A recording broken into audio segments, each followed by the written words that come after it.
Hello dear student, welcome again our YouTube channel OWE academy. आज जो हम discuss करेंगे बेटा वो रहेगा मैट्रिसेस, और मैट्रिसेस को हम जानेंगे कि यूपी बोर्ड वाले बच्चों के लिए कितना इंपॉर्टेंट होता है ये टॉपिक और क्वेश्चन किस तरीके से बनते हैं। तो पहले तो इसकी थ्योरेटिकल पार्ट को समझेंगे, देन इसके न्यूमेरिकल पार्ट को समझेंगे और फिर करेंगे इसके इंपॉर्टेंट क्वेश्चन जो कि एग्जामिनेशन में आते हैं। चलिए बात करते हैं। देखो मैट्रिसेस की, मैट्रिसेस आप लोगों ने इसका नाम तो पढ़ा ही होगा कि आप भी होता है ना। अब आप बिहू को अपनी लाइफ में किस तरीके से देखा जाता है, कैसे है, तो देखिए जब इसका नाम जो है फर्स्ट टाइम यूजेस हुआ था तो वो हुआ था 1850 में। 1850 में जो है जे एक साइंटिस्ट थे, उन्होंने इसे लिया था। फिर उसके बाद आर्थर रहे, आर्थर ने जो है इसे 1858 में इसे उपयोग में लिया था। जबकि ये जो शब्द है, ये जो आपका मैट्रिसेस है, मैट्रिसेस को जो यूज़ किया गया है वो किया गया है ट्रांसफॉर्मेशन ज्योमेट्री से इसे लिया गया है। ठीक है।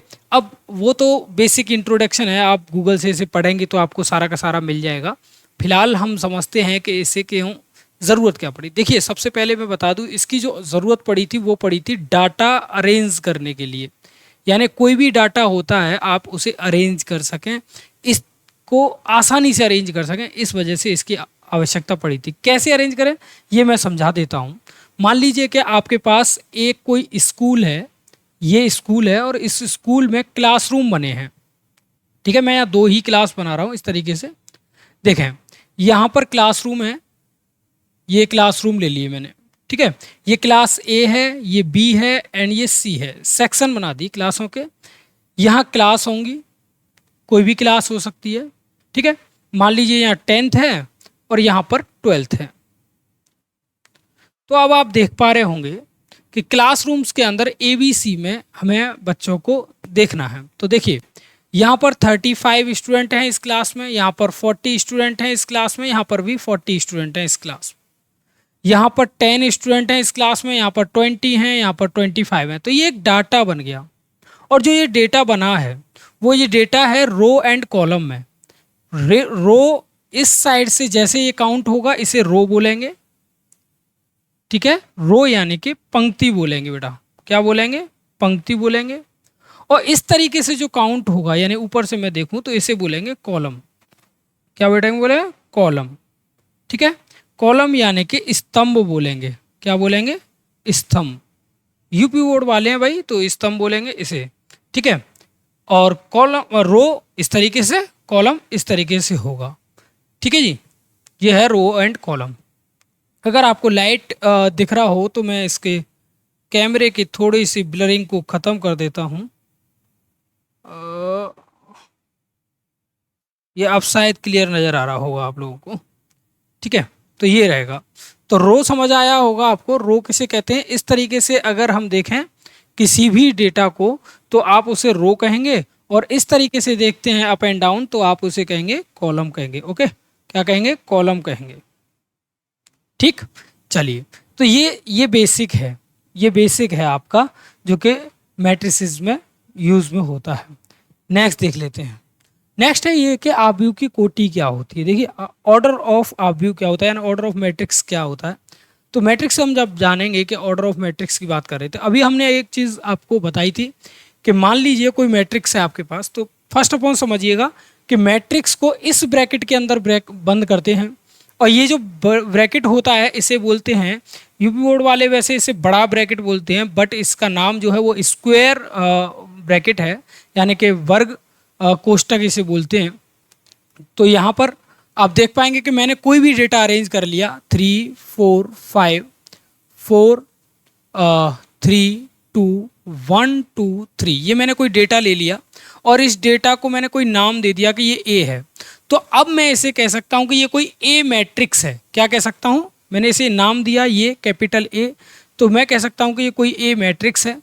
और ये मैट्रिक्स जो है, अब इसका ऑर्डर कैसे फाइंड आउट करेंगे? ऑर्डर फाइंड आउट करने के लिए बेटा बता दूं कि यहाँ पर m इंटू एन होता है। m into N is the order of matrix. तो अब इसका m की वैल्यू क्या है, n की वैल्यू क्या है, ये हम पता लगा लेते हैं। m जो होती है बेटा वो होती है रो, m जो होती है वो होती है रो, और n जो होती है वो होती है कॉलम। क्या होता है बेटा? कॉलम। तो रो यानी कि पंक्ति, रो यानी कि पंक्ति, और कॉलम यानी कि स्तंभ। आप समझ पा रहे होंगे, ठीक है। तो अब इसमें रो कितनी है, कॉलम कितने हैं, तो देखो 1 2 3, 3 तो रो है, कॉलम 1 2 3, तो 3/3 है, और 3/3 है, तो ये इसका ऑर्डर होगा। तो ऑर्डर ऑफ मैट्रिक्स आप समझ गए होंगे कि ऑर्डर ऑफ मैट्रिक्स में क्या होता है, फर्स्ट रो होता है, सेकंड कॉलम होता है। 3/3 का है तो 3 × 3 लिखा जाएगा। 2/4 का होता तो 2/4 के में क्या होता है, यहाँ 2 4 3 6 1 2 3 4, तो ये हो गया। तो देखिए इसमें क्या है, आपको नजर आ रहा होगा कि दो आपकी क्या है, रो हैं, तो पहले रो आती हैं 2, और कॉलम कितने 1 2 3 4, तो 4 यहाँ आते हैं आपके कॉलम। तो ये होता है इसका ऑर्डर। तो ऑर्डर ऑफ मैट्रिक्स आप समझ गए होंगे, यानी कि कोटि जिसे हम बोलते हैं, कोटि कहते हैं ऑर्डर को। बेटा किसको कहते हैं, ऑर्डर को। तो ये आपको अच्छे से समझ आ गया होगा। नेक्स्ट देख लेते हैं, नेक्स्ट क्या है, आव्यूह के प्रकार देख लेते हैं बेटा। क्या देख लेते हैं, आव्यूह के प्रकार। देखिए सबसे पहले समझिए कि आव्यूह के प्रकार में कितने प्रकार की आव्यूह होती है, उसकी डिटेल में हम चर्चा करते चलेंगे, साथ ही साथ इन्हें पढ़ते भी चलेंगे। देखिए यहाँ आव्यूह के प्रकार में सबसे पहला प्रकार जो दे रखा है वो दे रखा है क्षैतिज आव्यूह, जिसे हम कहते हैं हॉरिजेंटल। हॉरिजेंटल और वर्टिकल आपको बता दूं कि वर्टिकल जो होता है वो स्टैंड पोजीशन में होता है, और हॉरिजेंटल जो होता है वो आपका लेटे हुए पोजीशन में होता है। स्टैंड एंड इस तरीके से जो है लेटा हुआ होता है, तो उसे हम कहते हैं हॉरिजेंटल। तो देखें अगर आपके पास कोई मैट्रिक्स इस तरीके से मिल जाती है 3 4 5 6 3 4 2 1 इस तरीके से मिल जाती है, तो इसको आप कहेंगे कि हॉरिजेंटल मैट्रिक्स है। यानी कि इस तरीके से जिसमें कि आपकी रो कम हो कॉलम ज़्यादा हो, ठीक है। इसमें कॉलम कम हो रो ज़्यादा हो, तो आप इसको कहेंगे वर्टिकल मैट्रिक्स है। ओके, 3 4 5 1 2 3, यानी कि इस तरीके से। तो देखिए जिसमें रो कम होती हैं कॉलम ज़्यादा होते हैं वो होती है हॉरिजेंटल। जो वर्टिकल है उसमें क्या होगा आपका, क्या कॉलम कम होंगे रो ज़्यादा होंगी, ठीक है। ये हो गया। नेक्स्ट देख लेते हैं। तो नेक्स्ट में क्या है, पंक्ति आव्यूह। पंक्ति में वही अभी बताया था मैंने, पंक्ति में क्या है, सिर्फ एक पंक्ति होगी इस तरीके से, 3 4 5 भी हो सकता है या कहीं तक भी जा सकता है, कोई प्रॉब्लम नहीं है, इस तरीके से। और वर्ग आव्यूह स्क्वायर में क्या होगा, स्क्वायर में जितने ही रो होंगे उतने ही कॉलम होंगे। 3/3 2/2 4/4 5/5 जितनी रो होंगी उतने ही कॉलम। जैसे 1 2 3 4, 2/2 3 3 3 4 5 6, 3/3। यहाँ एक और आपको जो है नीचे नंबरिंग बढ़ाना पड़ेगा। तो देखिए 3/3 2/2 इस तरीके से जितने भी होंगे 3/3 2/2 5/5 वो रहेंगे आपके वर्ग आव्यूह। क्या रहेंगे, वर्ग आव्यूह। अब हम बात करते हैं विकर्ण आव्यूह की। विकर्ण जो होता है वो होता है डायगोनल। डायगोनल में क्या होगा कि आपके पास कोई एक मैट्रिक्स है, मान लीजिए कोई भी एक मैट्रिक्स है, 1 यहाँ पर है 3 4 5 6 7 8 9 1। तो देखिए एक डायगोनल आपको दिखाई पड़ रहा होगा, ये जो डायगोनल है, ये जो डायगोनल आपको दिखाई पड़ रहा होगा ये बनेगा एक डायगोनल मैट्रिक्स। इस डायगोनल में क्या होगा कि डायगोनल सेम होगा। क्या होगा, सेम होगा, तो ये डायगोनल मैट्रिक्स होगा, ठीक है। अभी इसमें एक और आएगा स्केलर। स्केलर और डायगोनल दोनों सेम होते हैं, फर्क ये होता है उसमें बाकी के एलिमेंट्स जीरो हो जाते हैं। क्या हो जाते हैं, बाकी के सारे एलिमेंट्स जीरो हो जाते हैं। यहाँ पर आएगा आपके सामने, देखिए अभी ये रहा स्केलर। तो इसमें क्या होगा, बाकी के सारे एलिमेंट्स जीरो हो जाएंगे। तत्समक में क्या होता है, जीरो में ही 1 0 0 0 1 0 0 0 1, ये मैट्रिक्स जो होती है वो आइडेंटिटी मैट्रिक्स होती है, जिसे हम कहते हैं तत्समक आव्यूह। इसमें क्या होता है, डायगोनल 1 रहता है, बाकी सारे एलिमेंट जीरो हो जाते हैं। इसमें डायगोनल एक ही एलिमेंट होगा, कोई भी हो सकता है, √2 भी हो सकता है, 3 भी हो सकता है, कोई भी हो सकता है, और बाकी के सारे एलिमेंट क्या होंगे, जीरो। इनको भैया एलिमेंट बोलते हैं। क्या बोलते हैं, एलिमेंट बोलते हैं। आप चाहें तो इन्हें अवयव भी बोल सकते हैं। क्या बोलते हैं, अवयव भी बोल सकते हैं, अवयव भी बोल सकते हैं। जो मैट्रिक्स के अंदर जो वैल्यूज होती हैं उन्हें हम क्या बोलते हैं, अवयव बोलते हैं, ठीक है। तो कोई दिक्कत नहीं आनी चाहिए। शून्य में क्या होता है, शून्य मैट्रिक्स यानी कि जीरो मैट्रिक्स में तो जीरो ही होता है, पूरा का पूरा फंडा जीरो हो जाता है। इसमें क्या होगा, सारे के सारे एलिमेंट क्या होंगे, zero zero zero zero zero zero zero. कोई भी 0/3/3 की हो या 2/2 की हो, सारे के सारे जो एलिमेंट होंगे वो क्या होंगे, जीरो होंगे। ओके, नेक्स्ट देख लेते हैं। तो ये तो था basic intro of the matrices. अब हम यहाँ बात करने वाले हैं कि आव्यूह की समानता क्या होती है। देखिए यहाँ इक्वलिटी की बात करने वाले हैं। मान लीजिए कि आपके पास दो मैट्रिक्स है, एक मैट्रिक्स है ए 1 2 3 4 और दूसरी मैट्रिक्स है आपके पास, दूसरी मैट्रिक्स है 4 5 6 7। तो बेटा ध्यान दीजिए, इक्वल होने के लिए, दोनों मैट्रिक्स को इक्वल होने के लिए उनका ऑर्डर सेम होना कंपलसरी है। यदि ऑर्डर सेम है तो आप मैट्रिसेस को इक्वल कर सकते हैं। दोनों का ऑर्डर सेम होना कंपलसरी है, तभी उनके अंदर आप कोई भी ऑपरेशन लगा सकते हैं। अदरवाइज यदि अगर उनमें ऑर्डर सेम नहीं है तो ऑपरेशंस को लगाना सेटिस्फेक्शन मैट्रिक्स का नहीं होगा, राइट ना। देखिए जैसे मान लीजिए यहाँ पर है ए जो कि 2/2 की मैट्रिक्स है, आप देख पा रहे होंगे। बी जो है ये भी 2/2 की मैट्रिक्स है, ये भी आप देख पा रहे होंगे। अब मैं चाहूं तो दोनों में कोई भी ऑपरेशन लगा सकता हूं। ऑपरेशन की जब हम कैटेगरी करते हैं, बात करते हैं, तो ऑपरेशन होते हैं हमारे पास 4 टाइप।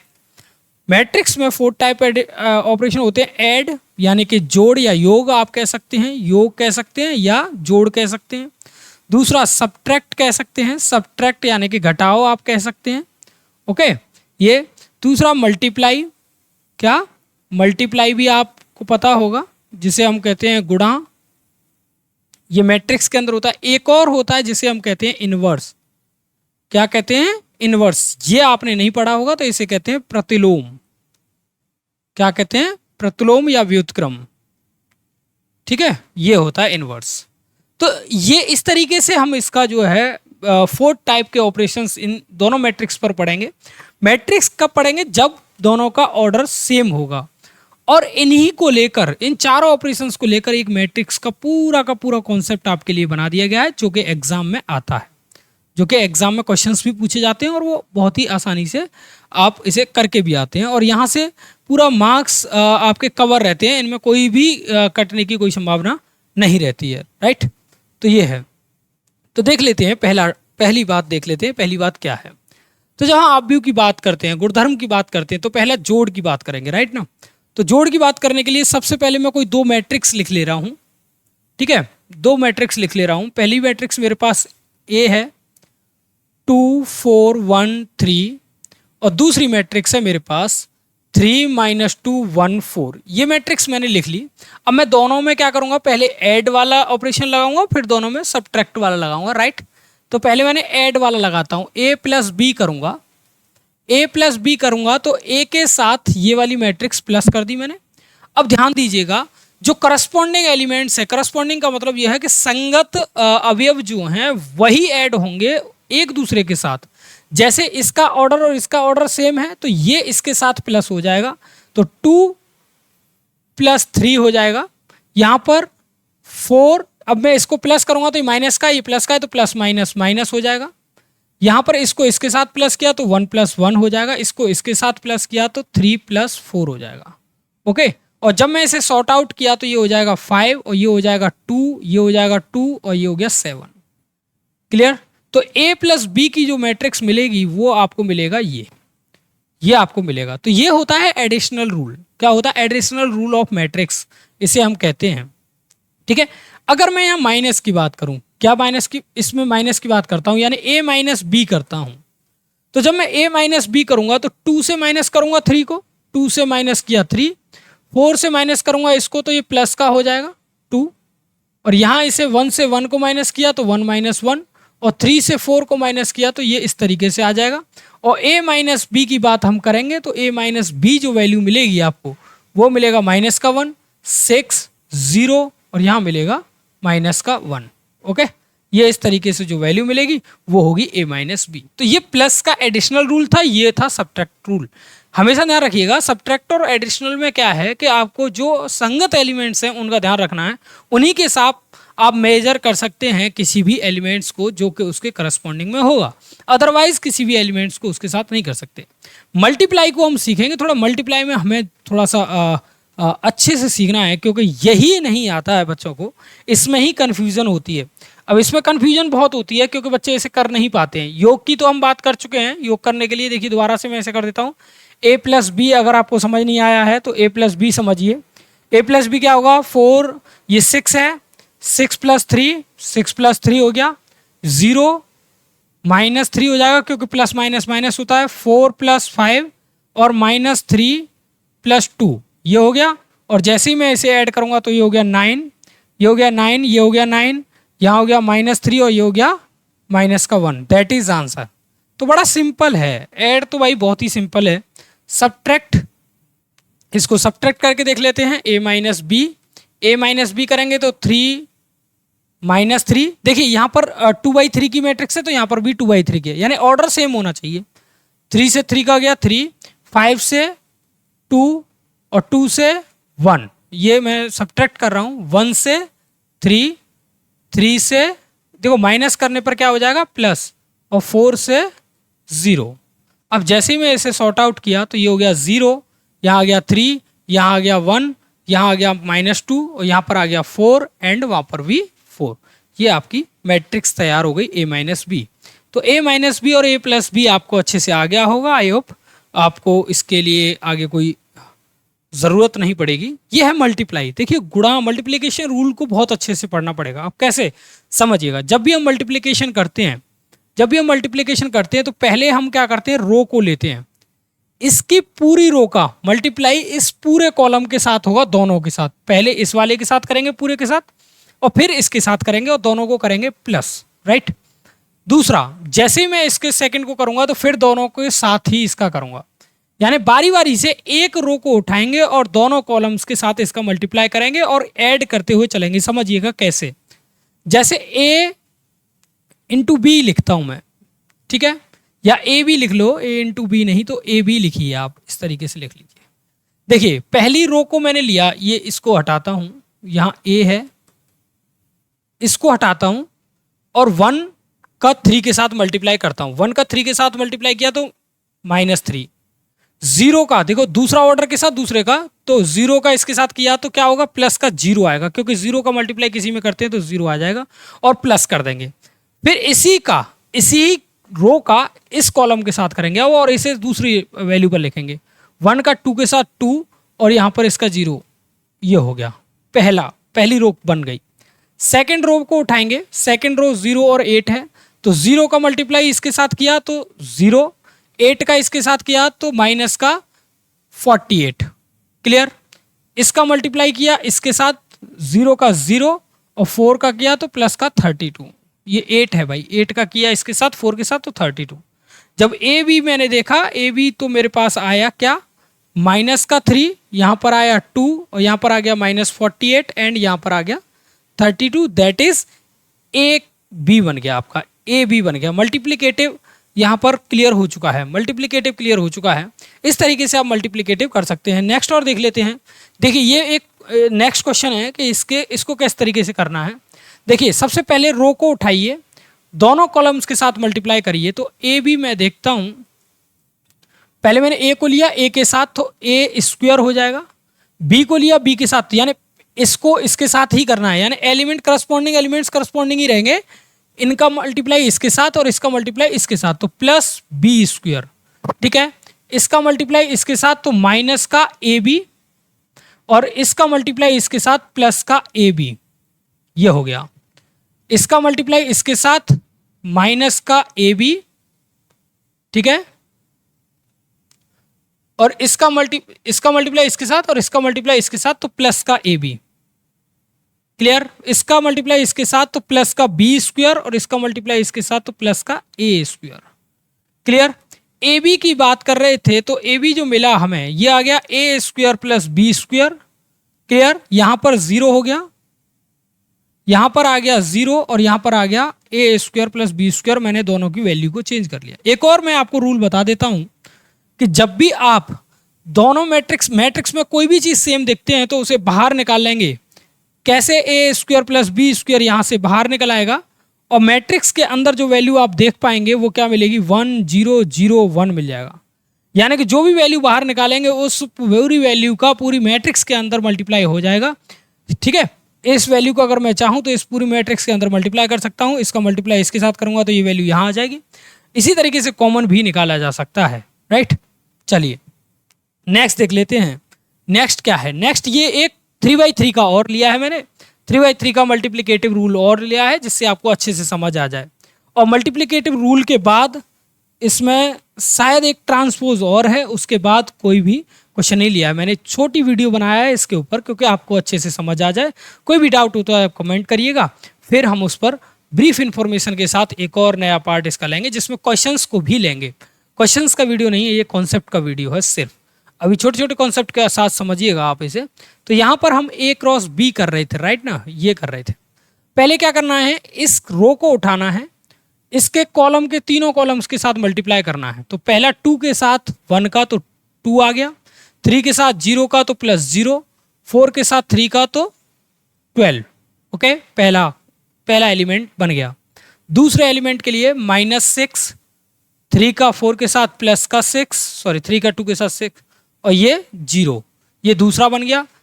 तीसरा बनाने के लिए 10 हो जाएगा, 3 का 12 हो गया और 4 का 20 हो गया, ये तीसरा एलिमेंट बन गया। अब यहाँ पर अगेन हम क्या करेंगे, 3 का 1 के साथ 3 हो गया, 4 का 0 के साथ +0 हो गया, 5 का इसके साथ 15 हो गया। ओके, 3 का 3 के साथ -9, 4 का 2 के साथ +8, 5 का इसके साथ 0। ओके, 3 का 5 के साथ 15, 4 का 16, 5 का 25। क्लियर। एक लास्ट और रह गया है। लास्ट क्या है देख लेते हैं, ये वाला है। इसका मल्टीप्लाई इसके साथ, यानी मैंने पहली रो को लिया, दूसरी रो को लिया, अब तीसरी रो को ले रहा हूं। 4 का 4, 5 का 0, 5 का 0 और 6 का 18, 6 का 18, 4 का -12, 5 का +10, 6 का 0, 6 का 0, क्योंकि 6 का 0 के साथ मल्टीप्लाई होगा 0 हो जाएगा। यहां आ गया 20 + 20 + 30, दैट इज सारे के सारे एलिमेंट्स बन चुके हैं आपके। और अब आपको क्या करना है, इन्हें कैलकुलेट करके लिख लेना है, आंसर आ जाएगा। देखिए यहां पर आ गया आपका 14, ओके, यहां पर आ गया 18, यहां पर आ गया आपका 22, ओके, यहां पर आपका 0, यहां पर आपका -1, यहां पर आपका -2 और देन यहां पर आप देखेंगे 30, 42, यहां पर आप देखेंगे क्या आ गया 40 और 56, यहां पर आप देखेंगे 70, क्या देखेंगे 70। तो ये आपकी एक मैट्रिक्स बन गई है और इस मैट्रिक्स में आपने मल्टीप्लिकेटिव कर दिया है 3/3 का। किसका? 3/3 की मैट्रिक्स का मल्टीप्लिकेटिव आपने कर दिया है, राइट। ये है आपका। तो ये था मल्टीप्लिकेटिव, बहुत आसानी से आप कर सकते हैं मल्टीप्लिकेटिव, क्योंकि इस आज की जो वीडियो थी उसमें सिर्फ और सिर्फ आपको बताना था कि ऐड, सब्ट्रैक्ट और मल्टीप्लिकेटिव कैसे करते हैं, क्योंकि इजी वे में आप इसे आसानी से कर सकते हैं, है ना। इसके लिए कोई भी आपको टेंशन लेने की ज़रूरत नहीं है। जो भी इससे साइड रिलेटिव कॉन्सेप्ट हैं, जैसे अभी आपको स्क्यू सिमेट्रिक मैट्रिक्स है, विषम सममित जिसे बोलते हैं, विषम सममित और समसम्मित जो है उनको हम कराएंगे अगली वीडियोस में। उनको अलग अलग पार्ट्स में हम कन्वर्ट करके सॉर्ट आउट करेंगे, जिससे आप होपफुली समझ पाएँ अच्छे से। और क्वेश्चंस का एक सेशन लेंगे जिसमें सारे के सारे क्वेश्चंस ही होंगे और उनमें क्वेश्चंस को एग्जाम में किस तरीके से सॉर्ट आउट करते हैं और कॉम्पिटिटिव एग्जाम में किस तरीके से करते हैं वो भी हम आपको वहाँ पर बताएंगे, क्योंकि जैसे एनडीए के सिलेबस में बच्चे बहुत सारे कर पाते हैं, किस तरीके से करेंगे। अब बात देखिए यहाँ पर आती है ट्रांसपोज की, कि ट्रांसपोज क्या है, ट्रांसपोज ऑफ मैट्रिक्स क्या होता है, ये समझिए बेटा। देखो मान लीजिए कि आपके पास कोई एक मैट्रिक्स है 1 2 3 4 5 6, ये आपके पास मैट्रिक्स है। अब आप इसको ट्रांसपोज करना है, तो सबसे पहले समझिए ट्रांसपोज का एक ये सिंबल होता है, ये जो डैश सा होता है ना, इसको ही बोलते हैं ट्रांसपोज, यानी कि ये इस तरीके से इसे बोलते हैं एक कॉम्प्लीमेंट, कॉम्प्लीमेंट बोल देते हैं। क्या बोल देते हैं बेटा? कॉम्प्लीमेंट बोलते हैं। और कॉम्प्लीमेंट का मीन्स जो होता है वो होता है ट्रांसपोजिशन। ट्रांसपोजिशन में क्या होता है, रो को एक्सचेंज कर दिया जाता है कॉलम से। क्या कर दिया जाता है बेटा, कॉलम से एक्सचेंज कर दिया जाता है, एक्सचेंज कर दिया जाता है, यानी कि बदल दिया जाता है। यदि आप रो को कॉलम से बदल देंगे तो आपका ट्रांसपोज आपको मिल जाएगा। क्लियर। तो देखिए यदि मेरे पास ये वाली वैल्यू है तो मैंने क्या किया, ए ट्रांसपोज लिया और इसको क्या किया 1 2 3 और यहां पर 4 5 6 मैंने कर दिया। जो रो था वो कॉलम बना दिया और कॉलम को रो बना दिया, तो ये वैल्यू जो बनी वो ट्रांसपोज होगा, यही आपका आंसर होगा। क्लियर। तो ये है ट्रांसपोजिशन ऑफ द मैट्रिक्स, यानी कि परिवर्तन जिसे हम कहते हैं।